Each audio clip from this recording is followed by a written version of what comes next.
स्वदेश तथा विदेशमा रहनुभएका श्रमजीवी दिदीबहिनी तथा दाजुभाइहरू, मे दिवस 2020 को अवसरमा हार्दिक शुभकामना।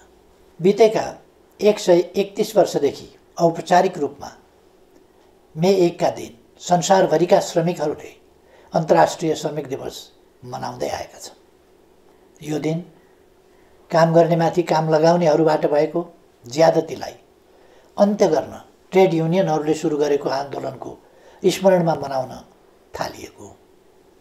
श्रमिकहरूको काम, मनोरञ्जन र आराम बीच सन्तुलन कायम गर्ने माग स्थापित गरिएको दिनका रूपमा यस दिवसलाई स्मरण गर्ने गरिन्छ।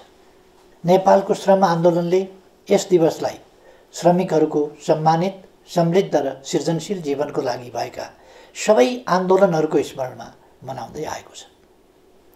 पछिल्ला केही वर्ष यता हामीले यस दिवसलाई नेपाली श्रमिकहरूको एकता र उपलब्धिको उत्सवका रूपमा पनि मनाउँदै आएका छौँ।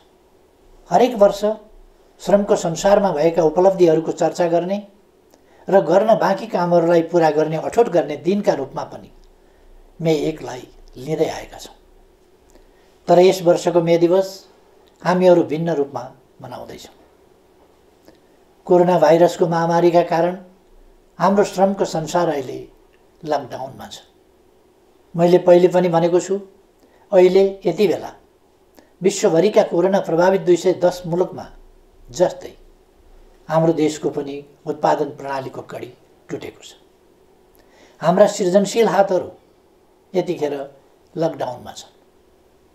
हाम्रो श्रमको प्रतीक्षामा रहेका उत्पादनका साधनहरू पनि लकडाउनमै छन्। अहिलेको लकडाउन विश्वव्यापी हो र यो बाध्यकारी रहेको छ। कोरोना भाइरसका कारणले यसलाई स्वीकार्नु परेको बाध्यता हाम्रा अगाडि छ।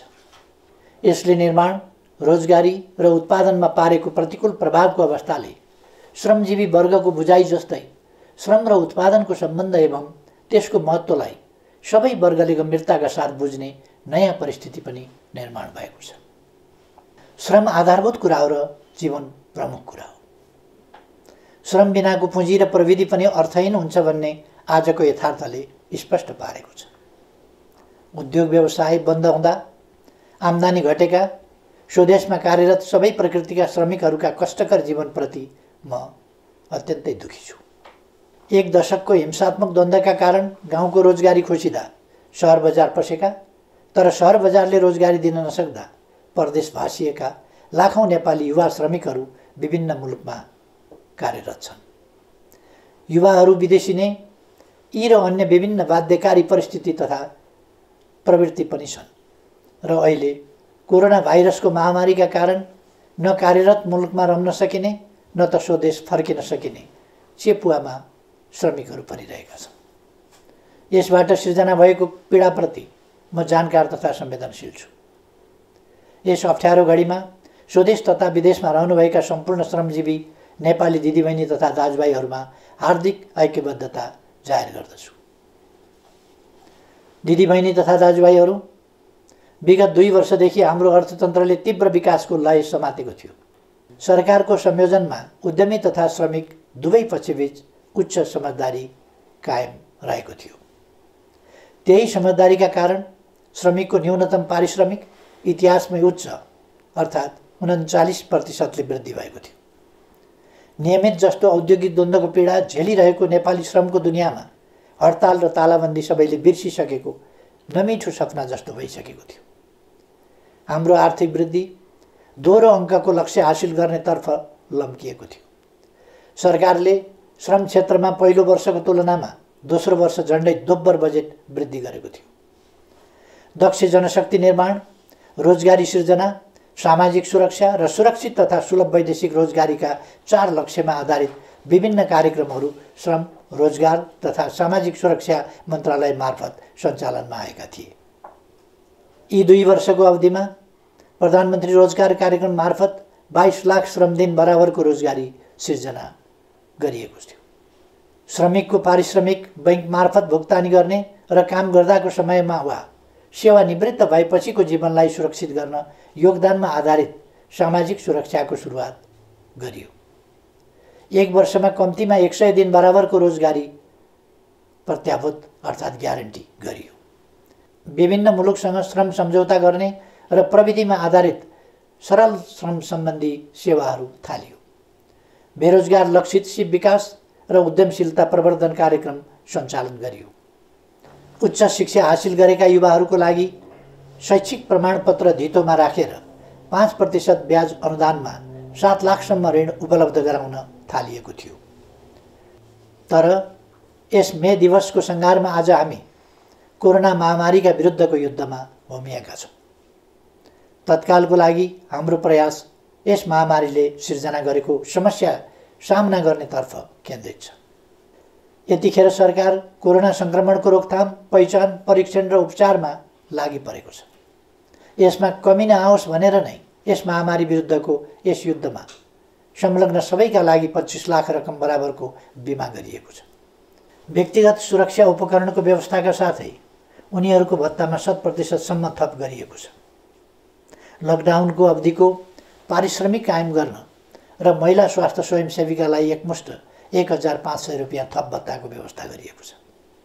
सामाजिक सुरक्षा कोषमा आबद्ध सम्पूर्ण श्रमिकहरूको आयमा कमी नआओस् भनेर नै प्रत्येक श्रमिकको योगदान बराबरको रकम सरकारले नै कोषमा जम्मा गरिदिएको छ।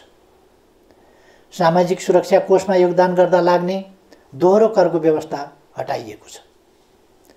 विद्युतको उपभोगमा सहुलियतको व्यवस्था गरी सुलभ मूल्यमा इन्डक्सन चुलोको व्यवस्था समेत गरिएको छ।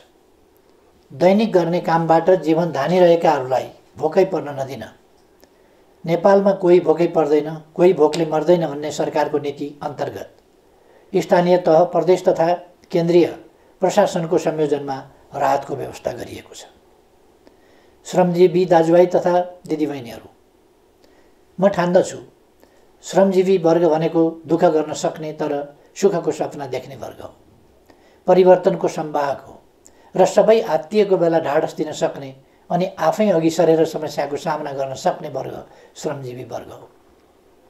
कोरोना भाइरसको महामारीका विरुद्ध अग्रपङ्क्तिमा रहेर जुधिरहेका चिकित्सक, स्वास्थ्यकर्मी, सुरक्षाकर्मी र सफाई लगायतका सेवामा क्रियाशील श्रमजीवीहरू यसका उदाहरण हुन्, जसको अथक परिश्रमले कोरोना भाइरस विरुद्धको लडाइँमा विश्व स्तरमा उल्लेख गर्न लायक सफलता हाम्रो मुलुकले प्राप्त गरेको छ।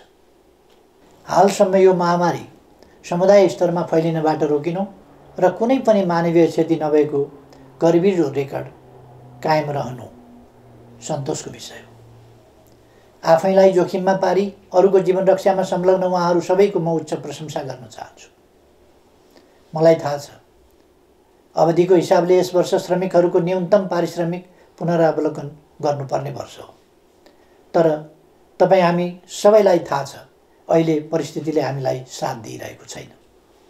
8.5% आर्थिक वृद्धिको उच्च आकाङ्क्षाका साथ अघि बढेका हामीहरू 3% वा त्यसभन्दा कमको आर्थिक वृद्धिमा खुम्चिन पो पर्ने हो कि भन्ने अवस्थाले गम्भीर बनेका छौँ। मैले पहिले पनि भनिसकेको छु, हाम्रो जिडिपीको झन्डै 4% यस महामारीका कारण क्षति भइसकेको छ। विश्व स्तरमा तुलनात्मक रूपमा हेर्ने हो भने रोजगारी र अर्थतन्त्रको अहिलेको अवस्था अघिल्लो शताब्दीको महामन्दीमा जस्तै वा त्योभन्दा पनि भयावह हुने आकलन गर्न थालिएको छ। सन् 1930 को दशकमा भएको महामन्दीमा काम गर्ने उमेर समूहका कुनै औद्योगिक मुलुकमा 23% र कतिपयमा 33% सम्म बेरोजगार भएका थिए। यस महामारी पछिको पहिलो 4 महिनामा नै 20औं शताब्दीको त्यस दशकको भन्दा ज्यादा श्रमजीवीहरू बेरोजगार भइसकेका छन्। महामन्दीको त्यस समयमा सिङ्गो 1 दशकमा कुल गार्हस्थ्य उत्पादनमा जति सङ्कुचन आएको थियो, यस महामारीको पहिलो 4 महिनामा ती विकसित अर्थतन्त्रमा त्यसको झन्डै 3 गुणा बढी सङ्कुचन आएको छ। तर घरमुलीले अनिकालमा पनि परिवारलाई भोकै राख्दैन, रुखोसुखो भरण पोषणको जोगावट गर्छ र व्यवहार चलाउँछ।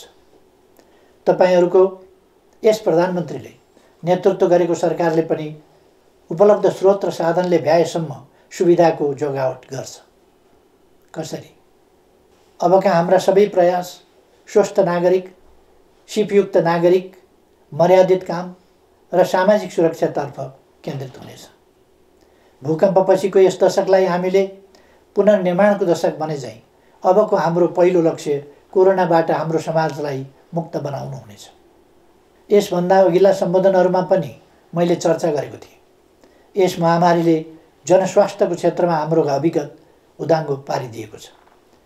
जसरी 20औं शताब्दीको महामन्दीले पुँजीवादी प्रणालीको चरित्र नै फेर्ने गरी अर्थव्यवस्थामा कल्याणकारी आयाम थप्न विकसित मुलुकलाई बाध्य पार्यो, यस महामारीले हामीलाई स्वास्थ्य संरचनामा थप लगानी गर्न प्रेरित गरेको छ। हाम्रो संविधानले ग्यारेन्टी गरे झै स्वस्थ नागरिक निर्माण गर्न स्वास्थ्य बिमा सहितको जनस्वास्थ्यमा र सिपयुक्त नागरिक निर्माणका लागि शिक्षामा लगानी वृद्धि गरिनेछ। आजको लागि स्वास्थ्य, भोलिका लागि शिक्षा अबको हाम्रो दिशा हुनेछ। यस महामारीको प्रभावले आत्मनिर्भर अर्थतन्त्रको महत्त्वलाई पनि अझ बढी स्पष्ट पारेको छ। अबका हाम्रा कदमहरू निश्चय नै त्यस दिशातर्फ सुदृढ ढङ्गले उन्मुख हुनेछ। कोरोना महामारी विरुद्धको लडाइँमा एक हुँदै श्रमिकको रोजगारी, आय र सामाजिक सुरक्षा सुनिश्चित गर्ने दिशातर्फ हाम्रो सम्पूर्ण प्रयास केन्द्रित हुनेछ। सबैभन्दा पहिले टुटेको उत्पादन सम्बन्धको कडीलाई जोड्ने र अवरुद्ध उत्पादन प्रणालीलाई सुचारू गरिनेछ। राहत सुविधा अल्पकालीन उपाय मात्रै हो, सबैलाई काम हाम्रो पहिलो लक्ष्य हुनेछ।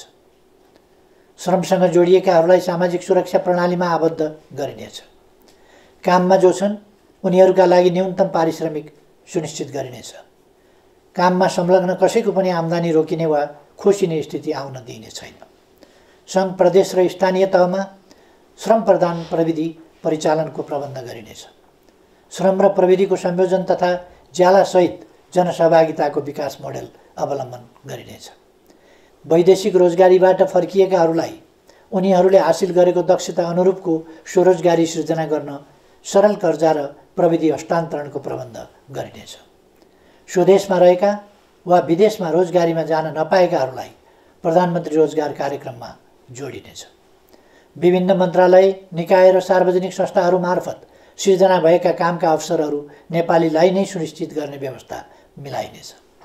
यस सन्दर्भमा हाम्रा श्रमिकहरूमा रहेको सिपको खाडलका कारण हुन सक्ने श्रमिकहरूको अभावलाई सम्बोधन गर्न प्राविधिक शिक्षा तथा व्यावसायिक तालिम परिषद र श्रम तथा सिप तालिम सम्बन्धी सबै निकायका कार्यक्रमहरूलाई एकीकृत रूपमा परिचालन गरिनेछ। सिपको अन्तरलाई सम्झाउन आवश्यक परेमा सबै पालिका तहमा छोटो अवधिका घुम्ती तालिम शिविर समेत सञ्चालनमा ल्याइनेछ। हाम्रो युवा जनसङ्ख्याको जनसाङ्ख्यिक लाभलाई अधिकाधिक सदुपयोग गरिनेछ। त्यस्तो युवा जनशक्ति जुन उत्पादक जनशक्ति हुनेछ, त्यस्तो उत्पादक जनशक्ति जुन सिपयुक्त र पुँजीसहितको प्रविधियुक्त हुनेछ, त्यस्तो युवा शक्ति जुन अन्वेषण र व्यावसायिक ज्ञानयुक्त हुनेछ। कृषिको आधुनिकीकरण र व्यावसायीकरण मार्फत समेत उत्पादन र रोजगारी वृद्धि गरिनेछ।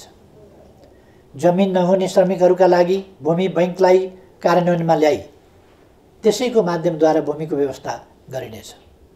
बैङ्कहरूबाट सुलभ कर्जाको बन्दोबस्त गर्ने र सरकारद्वारा सिप तालिमको प्रत्याभूति गरी समन्वयात्मक ढङ्गबाट कामलाई अघि बढाइनेछ।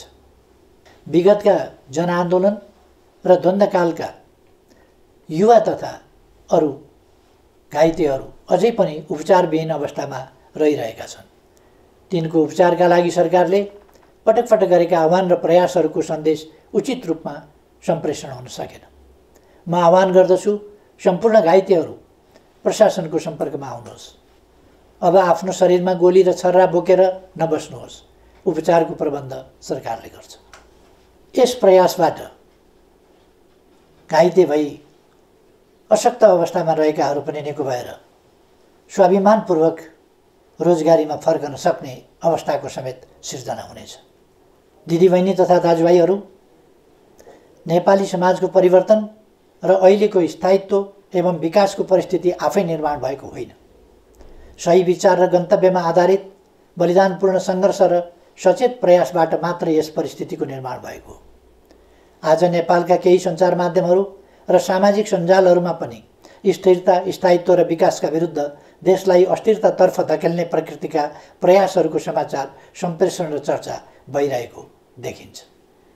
एकातिर सम्पूर्ण नेपाली जनता र सिङ्गै विश्व कोरोना महामारीका विरुद्ध लडिरहेको अवस्था छ, अर्कातिर यही अप्ठ्यारो परिस्थितिलाई मौका छोपेर अस्थिरताका त्यस्ता प्रयासहरू गरिनु दुःखद कुरा हो। आफ्ना ससाना स्वार्थ वा कुनै गलत उद्देश्यका साथ कसैले यस परिस्थितिलाई बिथोल्न र बिगार्न खोज्छ भने सरकार, नेकपाका कार्यकर्ता र आम नेपाली जनतालाई यो किमार्थ स्वीकार्य हुँदैन।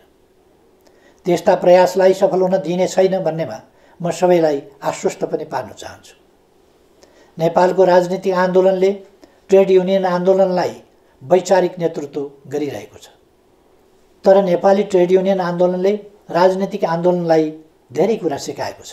अप्ठ्यारोमा नहड बढाउने, अनिकालमा मिलेर बिउ जोगाउने, सहकालमा भएका नाफाको न्यायोचित वितरणमा सामाजिक संवाद गर्ने अनि विविधताबीच एकता कायम गरी अघि बढ्ने। ट्रेड युनियनले हामीलाई सिकाएको छ आपसी एकता र युनियन बनाउने भनेको भर्याङको खुड्किलो थपे जस्तै हो। तल्लो खुड्किलो बलियो भए मात्रै माथि पुगिन्छ। त्यसैले तल हेरौँ, माथि मात्रै होइन। त्यसैले म भन्न चाहन्छु, आजको अप्ठ्यारो घडीमा मिलेर अघि बढ्नुपर्छ युनियन जस्तै। हामीले आफ्ना आकाङ्क्षाको आकाशतिर माथि मात्र होइन, जनता भएतिर तल पनि हेर्नुपर्छ युनियनले भने जस्तै। कमी कमजोरी भए सच्याउनुपर्छ, तर अराजक होइन, अनुशासित हुनुपर्छ। समयको ख्याल गर्नुपर्छ, आफैलाई घात गर्ने होइन, इमान्दार बन्नुपर्छ युनियनले भने जस्तै। यस प्रसङ्गमा नेपालका मान्यता प्राप्त ट्रेड युनियनहरूले निर्माण गरेको उनीहरूको साझा संस्था जेटियुसीलाई म स्मरण गर्न चाहन्छु र यसको छाताभित्र समेटिएका सबै ट्रेड युनियनहरू, तिनमा आबद्ध श्रमिकहरू र सम्पूर्ण श्रमजीवी जनसमुदायहरूलाई यस वर्षको मे दिवसको अवसरमा म हार्दिक शुभकामना व्यक्त गर्दछु। धन्यवाद।